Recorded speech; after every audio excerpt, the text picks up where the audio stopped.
大家问千万字，大家要跟大家做伙来捌一字。天气一个反热，虫拖变多，蚊虫嘛变高，一寡家藻拢走出来。今仔日要甲大家小解这一字，就是家，读歌啊家第一条。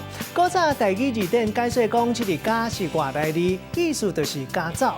教育部台语字典嘛解说讲，这个家是借用的替代用字。但不过咱要带大家来小解这两个词，看讲台语是安怎写。头一个，咱的汉字就是读做家抓，这就是咱华语的中农。特别讲到1932年，台积大书店就收中农这个词，说明讲是咧讲油糖。也毋过咱现代大部分拢是惯习讲家抓。另外，咱台语的文献，这个家抓写法嘛有几落款。教育部是借用家抓这两字来做伊的汉字。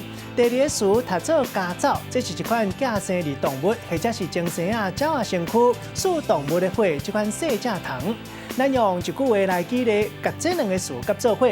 譬如讲天气慢慢啊反热，若是去户外，特别是去爬山，上好就要穿长裤，才袂规支脚互家藻顶甲敢若米糊共款。另外，带旧饭店，嘛有真侪人行去拄到家爪，拢会紧张甲破胆。今仔日小解这一字读做家，提供予观众朋友来参考。